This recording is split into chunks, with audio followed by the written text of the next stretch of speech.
Hello, everybody, once again to Reddit Roasts. We're on number 5 now, I believe. John, lovely to have you here. Hey Sam, how are you? Doing very well, thank you. Really looking forward to today's roast. We have some really interesting cases. We have an incredibly strong case of imposter syndrome, which is our first candidate. We have somebody considering Canadian programs with a pretty crappy GPA.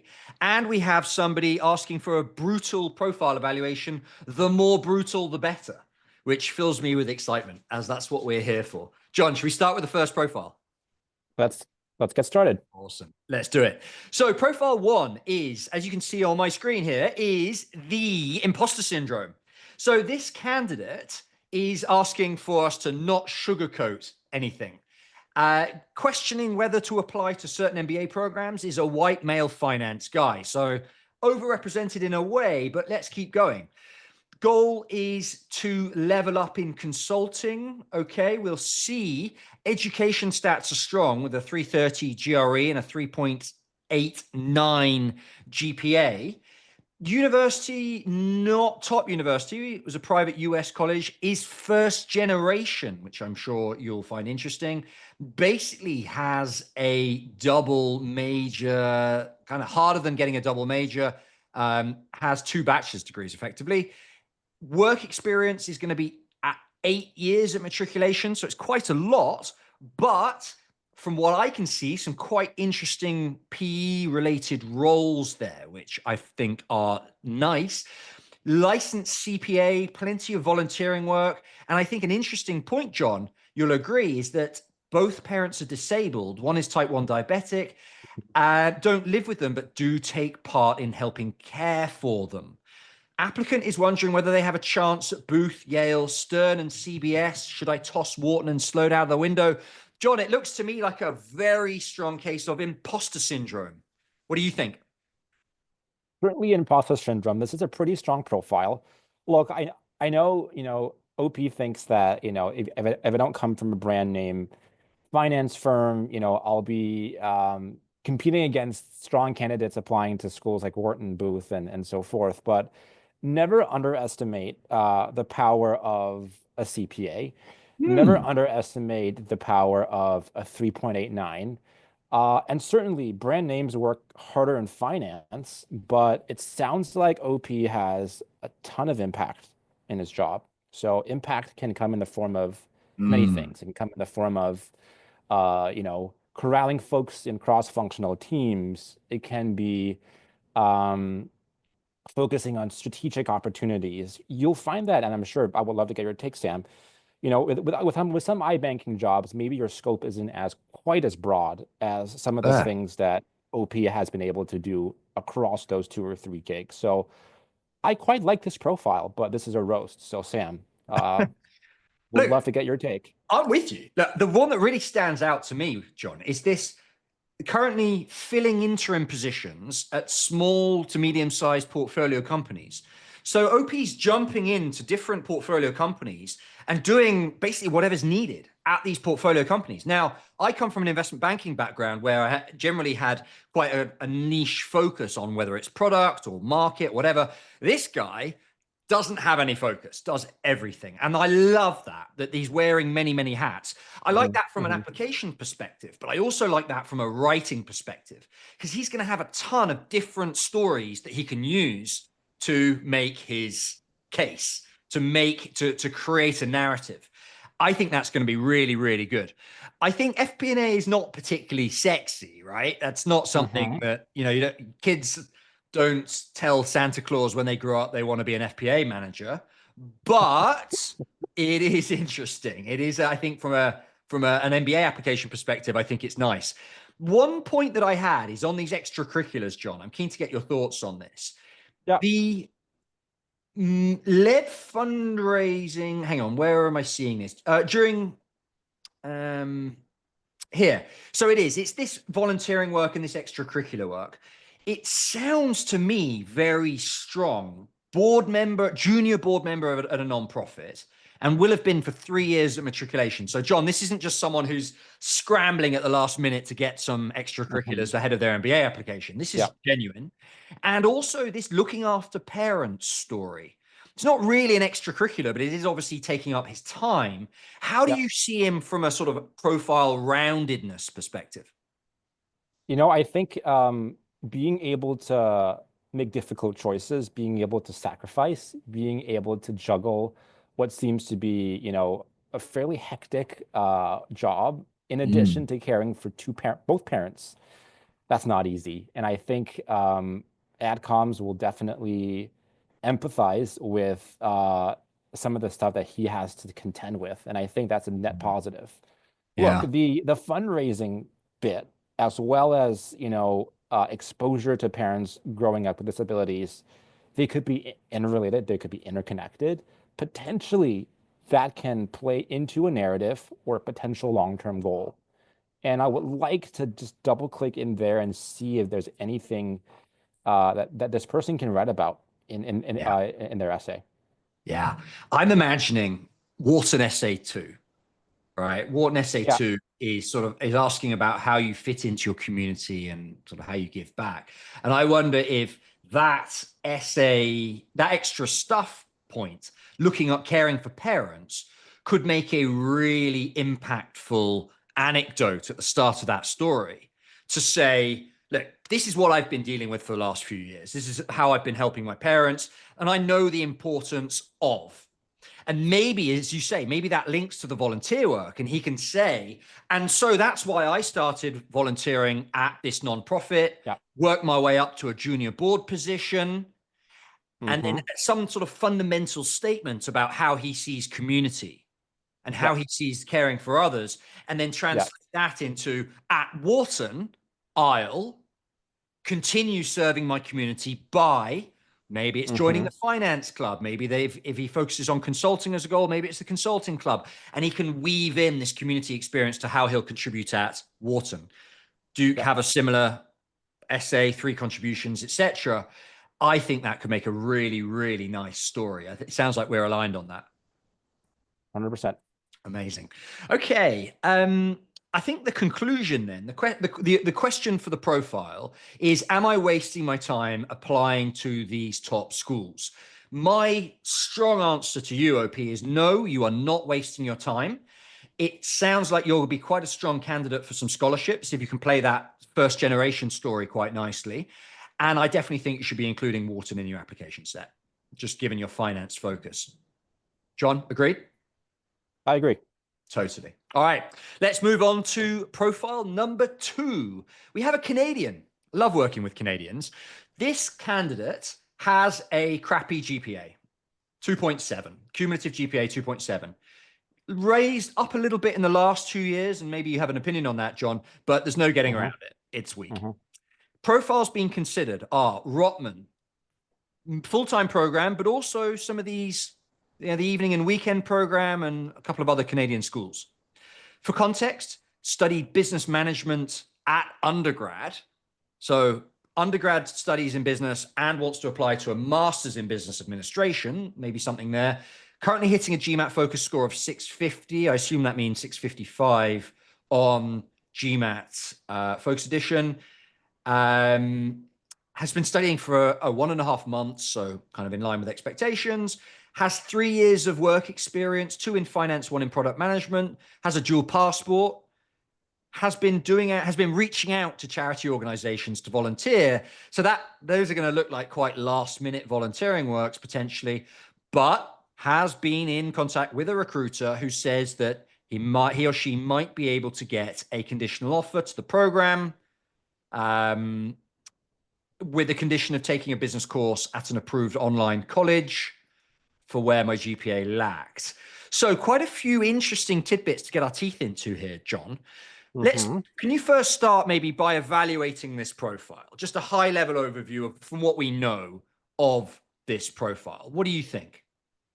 Look, I think the CGPA isn't great, and I think it also depends on whether schools take it looks like this could be a converted GPA. I don't know. That could be out of 5. Mhm. Um, so either way, a 2.7 and a 650, if this person were to submit as is not attractive for those schools. that they're applying to. I think if with a 2.7 you want to have a test score, a GMAT that is above the average to make up for that uh, lower CGPA. And so Mm. that to me is the biggest roadblock. I think, look, finance 2 years, some project management experience, couple, volunteering gigs.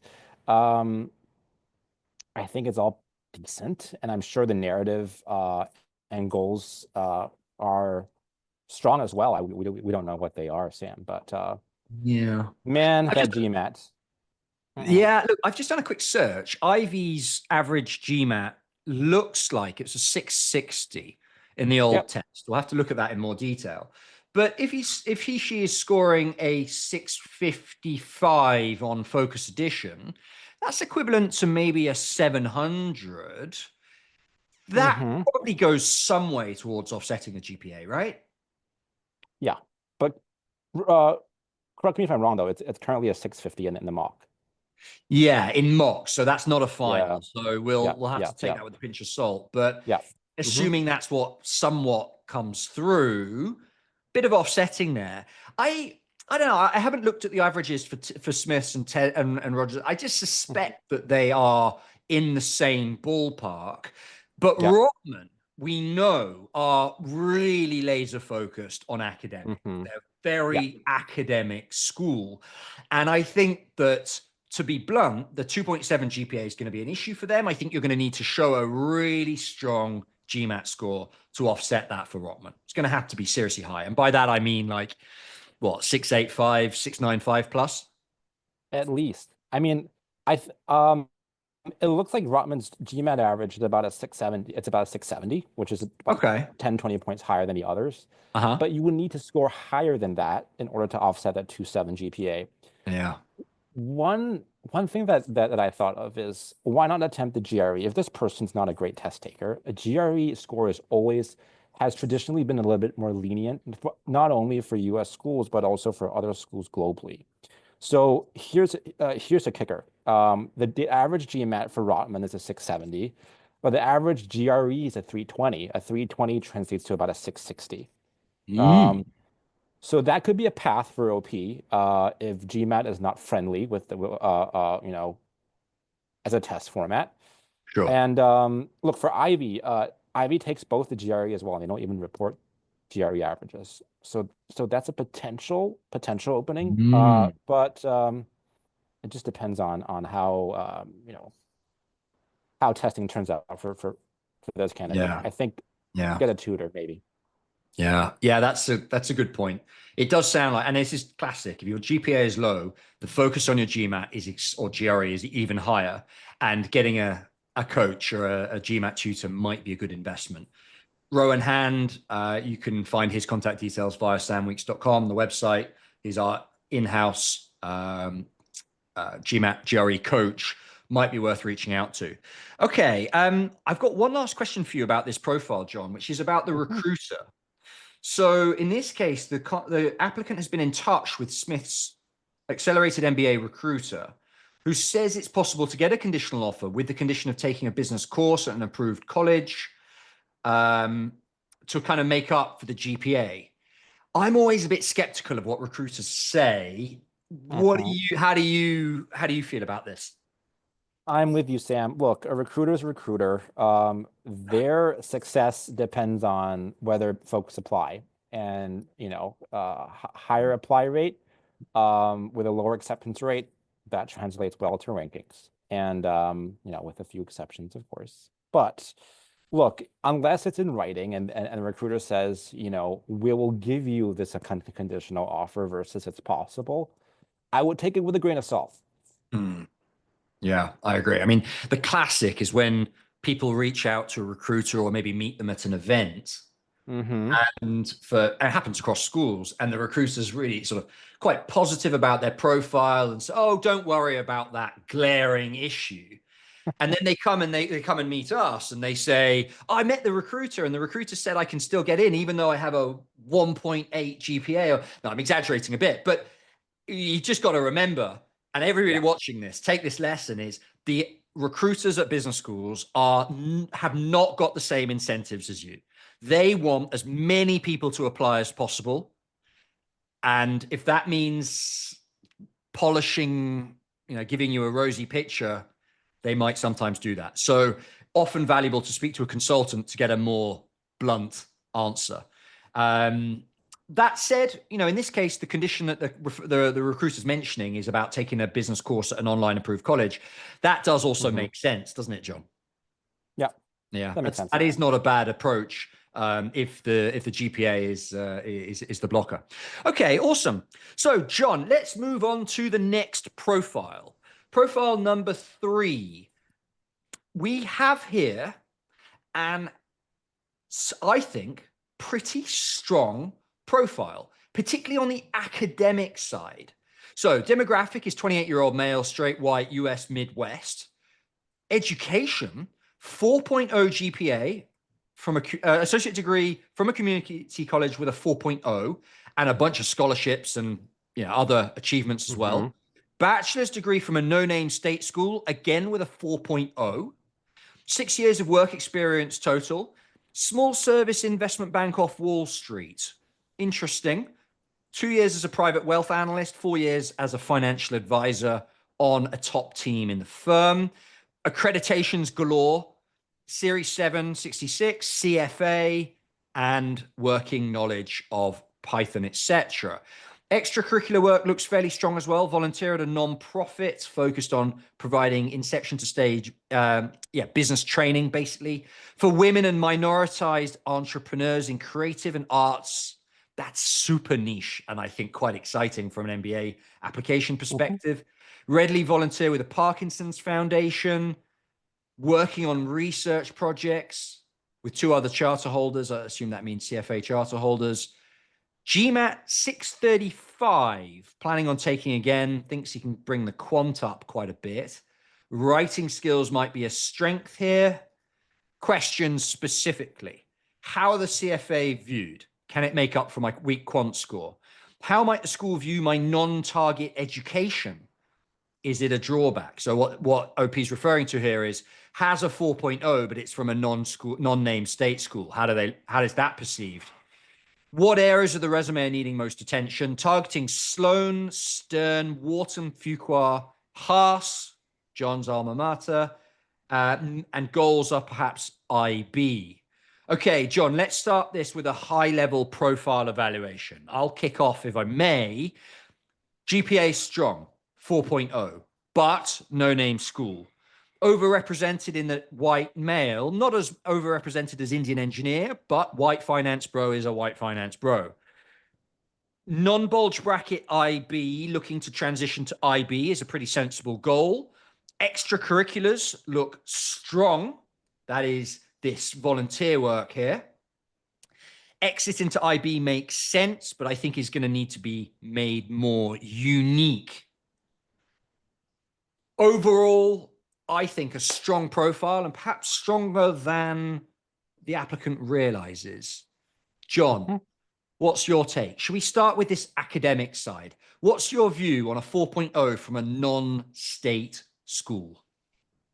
No name. Look, I think it always comes down to this. Would business schools rather take a 4.0 from a no-name state school versus a 3.0 from an Ivy? I would say for the most part, for most M7 schools and T10s, they would rather take the 4.0. And I think that's because a 4.0 with the 4.0, they take it into their averages. It helps prop up rankings, and it shows academic facility. So look, no-name state school is not ideal, but a 4.0 more than makes up for that name. The GMAT is okay, as you say. And if you were to retake it, I think that would help bolster and supplement that strong 4.0. Look, it also shows tenacity to be able to transfer from a community college to a state school and do well during those penultimate 2 years. So props to this person. Props to this person. Yeah. Nice. I think there's a lot of interesting stories buried in this profile. I'm looking at that extracurricular work, the volunteering at the Parkinson's Foundation, suicide prevention. I remember reading an essay from a client who it was, I can't remember where it's from. I think it was in one of those books. And the story opened with being on the phone to somebody who was considering suicide. And Mm, like, wow, what an attention grabbing way to start your MBA application. So I yeah. think there's a lot of potential here for some really, really interesting stories. Um, so let's answer specifically the questions that OP is asking. CFA. How's the CFA viewed, John? You were a admissions evaluator. How do you see a CFA on the profile? Very favorably. A CFA is not an easy exam. It takes a lot Three of exams. yeah, but it's not an easy a series of exams for sure. They are looked upon favorably, especially if the person comes from finance and needs someone to bolster their quantitative ability. It shows Mhm. diligence. It also shows your ability to handle any of the future finance class. I think OP will have no issues doing well in those core classes. Yeah, I agree. So the follow-up question is, can it make up for a weaker quant score? I think it can, right? It could. It could. Yeah. To some extent. Yeah, to some extent. Nice. Okay, how might a school view non-target education? We've kind of covered this. Is this a drawback even with good grades and extracurriculars? Look, I think the takeaway here is that in the rankings, which is really what the schools care about, there isn't a column for like quality of undergrad education school, right? Mm-hmm. Yep. They have a GPA average, which your 4.0 is helping. But nowhere is your low school ranking feeding into their MBA ranking. So it doesn't matter as much as you think. Okay, interesting. What areas of the resume are needing most attention? John, if you were this candidate hoping to make Mhm. this journey from maybe a Wharton or a Fuqua into IB over the next few years, and this is your background, how are you spending the next 6 months into September applications? What areas of the resume need the most attention, do you think?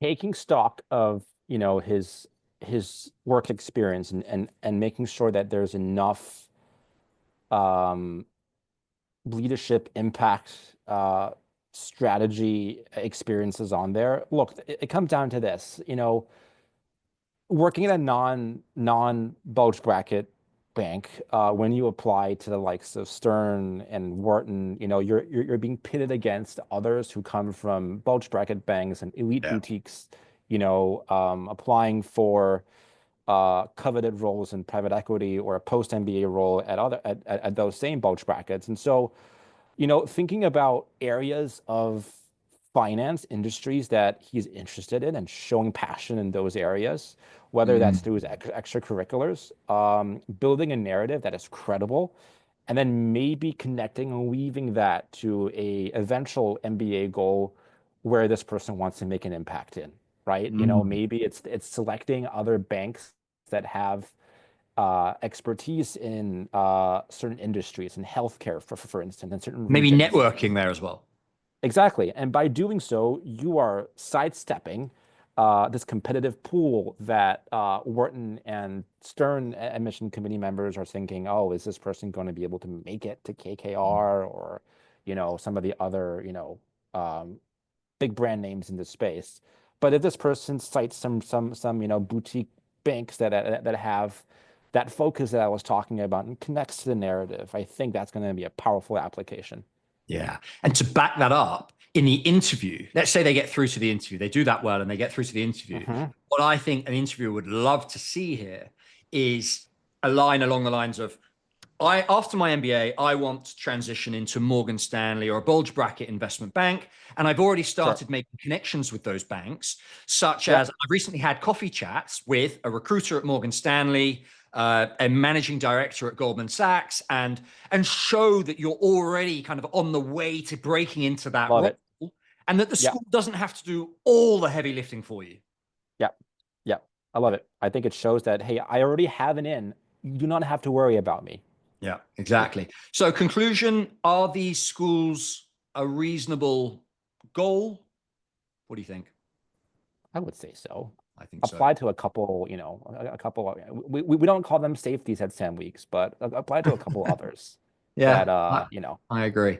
I agree. I think there's potential for scholarships if you apply to some sort of T20s. And Yeah, I think it's a strong profile. Okay, let's keep going. So, profile number 4. This is an interesting one. This profile is asking John for the more brutal, the better. So you don't have to be polite, okay? What's the best I can do? I'm not too ambitious. Prefer to get an MBA from US and or UK. Also heard about Singapore. So Mm. basically, completely open-minded. Hard Yep. stats: 27-year-old male, Asian, T100 undergrad in the US. GPA solid, 3.6. GMAT outstanding, 755. Now here's the kicker. Here's the issue. I have been all over the place. Worked in hospitality. Was laid off, lost my direction for half a year, wandered into the test prep industry because I figured that was the strongest point in that was sort of what I was good at. Have been in the test prep industry for a while, nearly 2 years. Now that explains arguably the 755 GPA. Now for context, how high is a 755 GPA? We like to say, or ballpark rule of thumb to convert to the old GMAT is to add about 45 points to the Focus Edition score. You add 45 to a 755, you've got 800. 800 is a maximum score in the old test. So this GMAT is absolutely exceptional. Maybe the highest GMAT that I've ever seen in an applicant. But the applicant works in test prep. In other words, teaches people the GMAT. So Mhm. maybe that dilutes the impact of the GMAT somehow. Has strong undergrad experience, founded a club in undergrad, has done some work in fundraising since graduation, wants to learn business management from the MBA and eventually start his own non-profit. Really interesting profile in so many ways here. The other point worth perhaps mentioning is the where in Asia does it say here somewhere the location within Asia? I have a note here. John, Laos. where does it say Laos? Um, Somewhere in here? somewhere there. Anyway, the applicant's from Laos, which is Cambodia, which is also super underrepresented. So, where do we start, John? Well, let's start with that 755 because man, Let's do it. that is a beautiful, beautiful score. Look, a 755 means that a school can take a 650. I'm again simple math. They have the license to take someone else with a 655 and it averages out to a beautiful 705. Not saying that's how it works, but that's a really high score. And yes, that test prep experience gives me pause. But unless he didn't work for, GMAC or ETS and has, Who are the you know, invigilators of the GMAT and the GRE, respectively? correct, then he would not have unfair advantage of access to the test. I think this is something worth explaining in the optional essay, saying I've had the privilege of designing curriculum for tests, but that does not mean I have the question bank for all the questions asked in the GMAT Yeah. exam. And look, he hasn't built his career around it. He's worked in a couple other and really interesting functions and industries as well. So it it uh it it may be a pink flag. It is by no means a red flag, especially if it's explained well. Yeah. And if AdCom likes OP's essay, they will blink an eye. They will blink an eye. It's not far out there. Interesting. I think imagine from a school perspective, your boss, you're an admissions reader, and your boss has said, "Look, we need to get higher in the rankings this year. Figure it out. Find a way, team." Yep. And the team receives this application, and if they can get a 755 average GMAT applicant, all they have to do is look past a couple of years of the work experience at this other hospitality and airline industry work, I think some schools are going to be tempted to do that. Yeah. Yeah, I really do. That's super interesting. Okay, so we like the profile generally. We like it from obviously a GMAT perspective. The GPA 3.6 is in line with the M7 average as well. That's not Mhm. bad. The goals now, what do you think about these goals down here? So apply for big nonprofits and eventually start my own nonprofit. How are you seeing that as an admissions evaluator? Because obviously the post MBA salary of Yeah. graduates is a factor again in the rankings. And this Yeah. person wants to work at a nonprofit, which are notoriously poorly paid. What do you think? Yeah. That is true. Look, there are always reports, from these schools, and you'll see on the high end, investment banking, consulting on the lower end, social work or something in that vein. Mhm. Another, a potential workaround that is to cite companies like Bridgespan, which is, obviously it's a nonprofit arm of an MBB company, and Mhm. they paid just a little bit less, but it's still a pretty healthy salary. I think Mhm. that would be a good opportunity. It's also um, it's a strong rationale for why OP would want to pursue an MBA, right? If you just want to say, I want to work, in some leadership role at a nonprofit company, well, why do you need an MBA? But it's clear that if you want to go work for a company like Bridgespan, they recruit MBA folks as well, and so that could be a more pointed alternative. Mm. Um, what do you think about that? Look, I'm curious what area of nonprofit. Like you've already got OP, you've already got a pretty windy career, right? Yeah, Hospitality, sure, airline, through to sure. test prep. Yeah. There's arguably not that much direction here, and that could be a bit of Yep. a question mark. And then Hmm. nonprofit again is another change again. So why nonprofit? What kind of nonprofit? Maybe there's a cause that you really care about that's Sure. driving this, right? It might be that maybe there's an education course here, which could be interesting. You could link that test prep Yep. industry. Imagine a Yep. narrative, John, where the applicant says, I worked in test prep for a couple of years and I saw a tangible disadvantage in test Hmm. prep for Yep. applicants who come from a certain underrepresented background. After my MBA, I want to work at a nonprofit supporting the education of people in that particular demographic. Yep.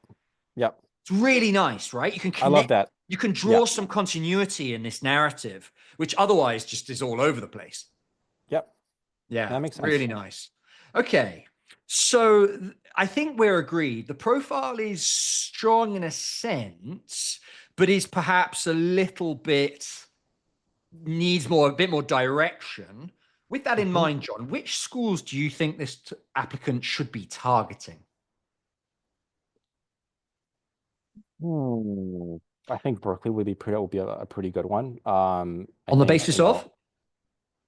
I think mission orientation, Yeah. especially if we were able to make that narrative work. And I love that idea, Sam. Look, I mean, it's, we always say when it comes to post MBA goals, same industry, different function, or same function, different industry. And it looks Uh-huh. like if you want to stay in education,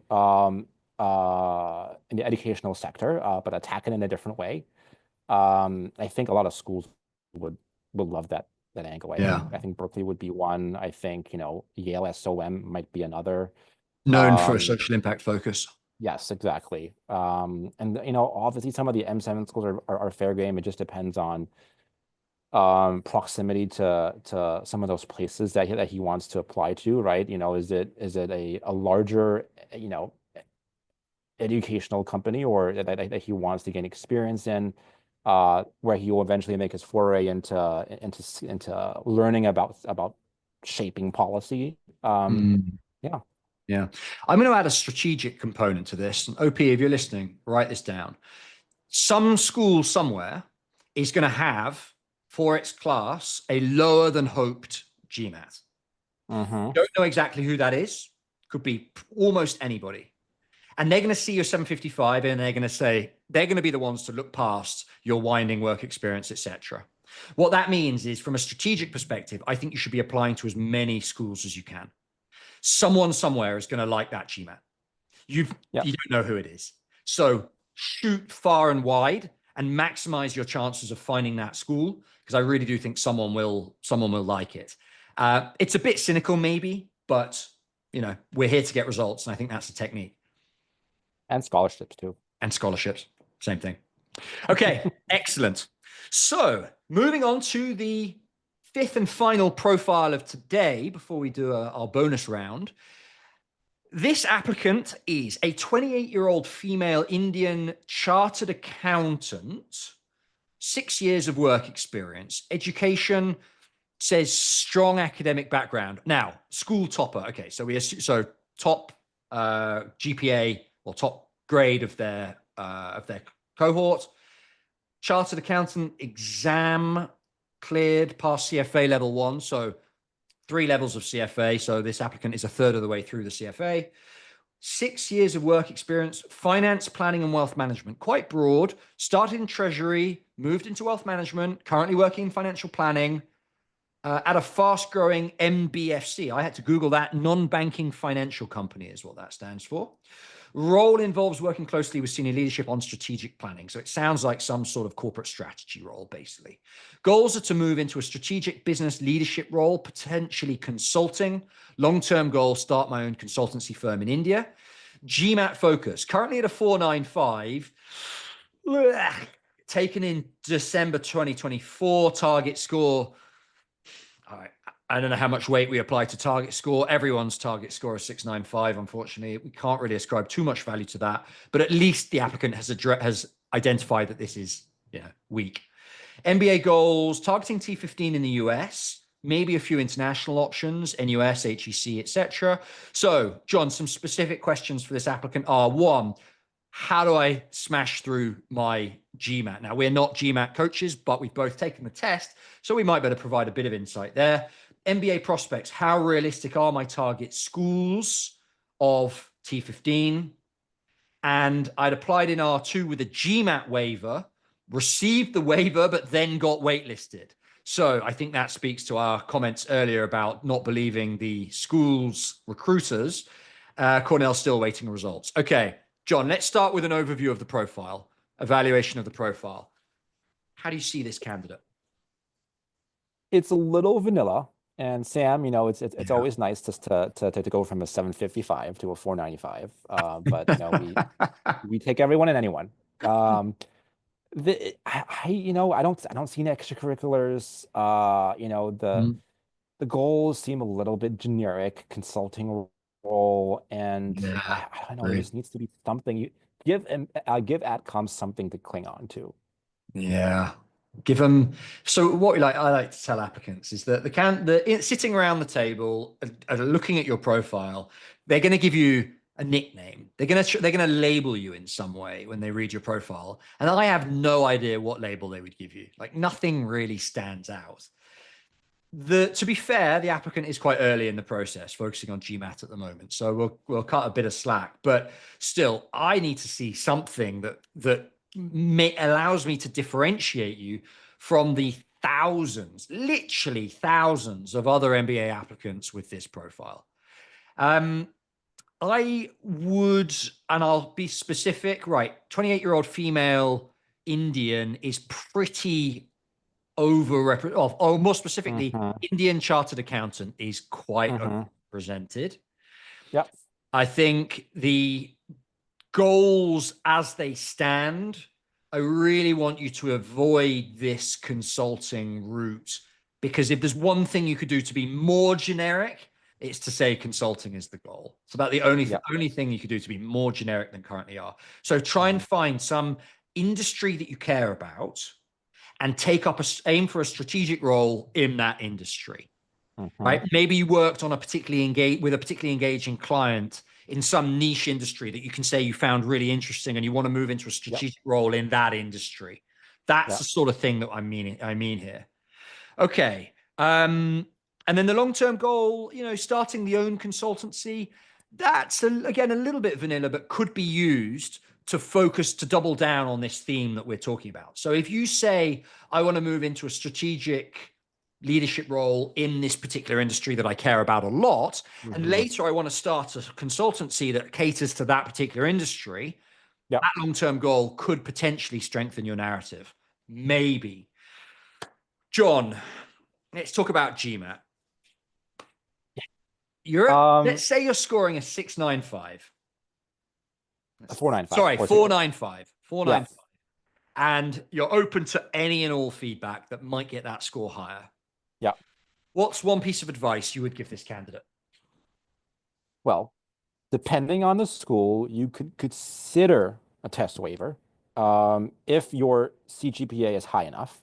Keep in mind Yeah. that most that the U.S. schools, It probably is, to be fair, right? I think we said yeah, topper, school topper. So we can school assume topper, yeah, yeah. that it's going to be a 3.9 or so, maybe higher GPA. But Sam, it could also be a CGPA out of 10, right? And then schools would Likely. not be able to. Is it Indian Indian college? applicant. Indian Indian applicant. applicant.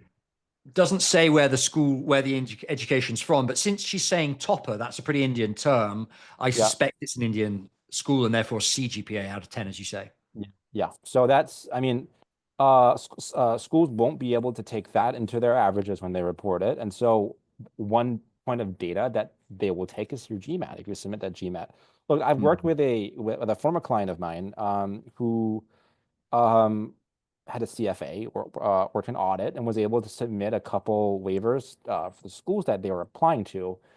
But you need to provide a good reason for it. You can't just Yeah. say, I am not a great test taker, so I will not take the test. Yeah. The very reason that this person provided, client of mine, was said, I I live in a war-torn country, and opportunities are not easy for me to come by to take the test in person, and I cannot take the test online for various reasons. Yeah. So that's the extent of it. I suspect, if you were to submit the waiver, tread carefully, but it is an option. What do you think, Sam? Yeah. I'm seeing school topper. I don't think test taking is an issue. I think if anything, this client's probably quite good at taking tests. This applicant's probably quite good at test taking.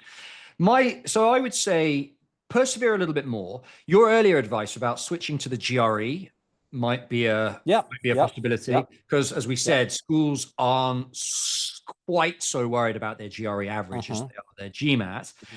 Taking that a step further, and this is getting really strategic now. If you really cannot survive, cannot crush that GMAT or GRE, executive assessment is even an option. There Yeah, are some full-time MBA programs now that accept the executive assessment and they care even less about their EA average. yeah, So schools that jump to mind, Fuqua, Columbia, etc., you could apply to those schools with an executive assessment score which is A, an easier test, and B, carries less weight for them. So that's a strategic way of kind of sidestepping the troublesome GMAT. My other only point of advice, which is just me speaking from purely anecdotal experience, having taken the GMAT myself, is that I my big delta, my big improvement on the GMAT was when I changed my test taking strategy to a strategy that I was taught, which is basically called speed the start. It's called speed the start. And mm, what that means is rushing the start of the test to buy time for the later half of the test. So for example, spending sub-average time on the first questions for the first 10, say, questions to buy myself time for the later questions. And due to the adaptive nature of that test, what it means is I had longer for the final questions. And it meant that every time I answered a question at the end of the test, my score rose a little bit. And it was honestly a game changer for me. So just a little sidestep there, a little deviation to talk about GMAT. But just there are options here. Don't get bogged down. Try speaking to a tutor. Again, contact Rowan Hand is our in-house GMAT tutor. And if GMAT's not an option, consider the GRE. If GRE is difficult as well, consider the EA. If the EA doesn't work, consider waivers. Doesn't have to be a blocker. Okay, awesome. Next question for this applicant is how realistic are my target schools? I'm just going to jump in and say, look, if you can come up with a strong narrative so that they can label you, it could be that you can get into these schools if you can get that GMAT score up.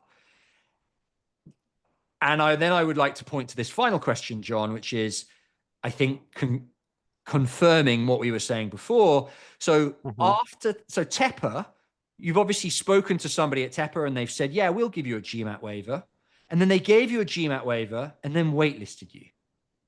Yeah. Right.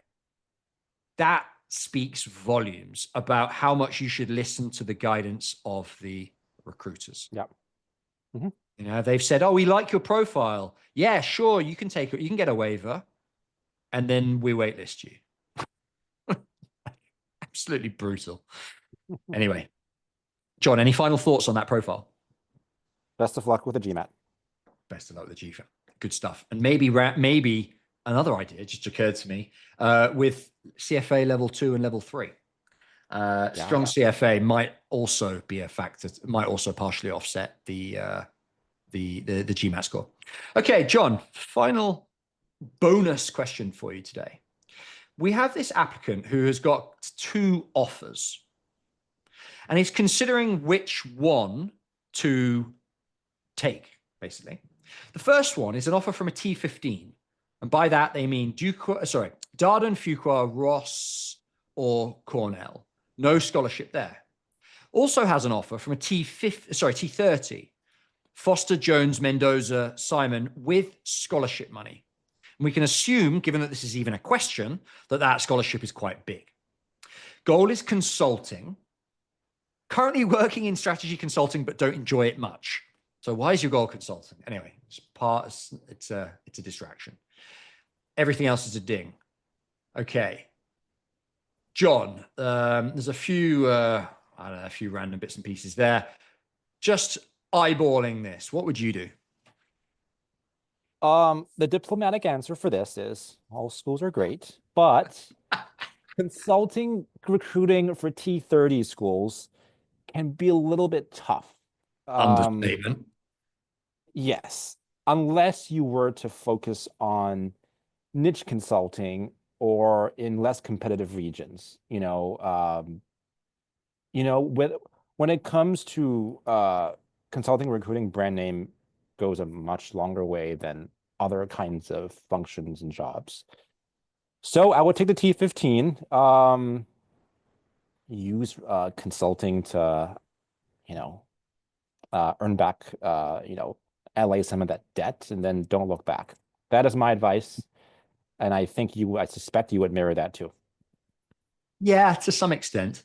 First thing I want to say is this might be worth negotiating. We've had multiple clients successfully go back to, in this case, let's say it's Darden, and say, look, Darden, I have an offer from Foster with $80,000 of scholarship money. Now, I understand you might not be able to match that, but I really want to come to Darden. The school aligns with my consulting goals, because it does, case method at Darden. But I'm going to need a little bit more financial support to be able to make that decision. Yeah. And what can you do? Are there any other scholarships that I qualify for? And Darden might come back and say, okay, here's a $40,000 scholarship. And then you've got a really difficult decision to make. But I would argue that probably swings it towards Darden. Yeah. I think that's a really big gap. They are, I guess, correctly labeled as T15 versus T30. And when you put it that way, it doesn't sound like that much.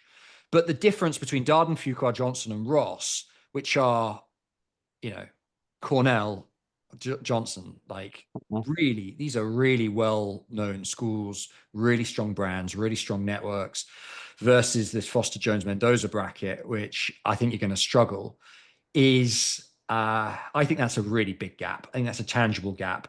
And I would agree that, as John says, sucking up a few years of consulting to pay back that debt is probably a life decision worth making. But I want to end on a philosophical note. And John, maybe you have an opinion on this as well. If you're currently working in strategy consulting and you don't enjoy it, why in God's name are you going to do consulting after the MBA? The whole point of doing an MBA is to move your life in a direction that you like. It's to pivot out of that shit job that you don't enjoy into something you like. Why would you go into consulting after your MBA if you've tried it and you know you don't like it? Maybe it's to pay the bills, but you can get a business development or a corporate strategy role in corporate that will pay just about as much, and you're likely to enjoy more. John, do you agree? Here, Sam. Look, OP, get in touch with us if you would like an intervention be happy to stage it any way, which way you'd like. To stage an intervention. Now, obviously, it doesn't affect the decision necessarily. If you've said consulting is your goal in your narrative, then stick with it. For God's sake, life's too short. Okay, John, it's been an absolute pleasure again today. As always, I enjoy these sessions a lot. Really, really looking forward to next week. Thank you so much for taking the time. And yeah, if you're watching this and you enjoyed today's roast, or you feel that any of our points resonated, get in touch with me, get in touch with John. Our emails are jc@samweeks.com and sw@samweeks.com. We look forward to hearing from you. John, take care. Have a great week. Pleasure, Sam. See ya.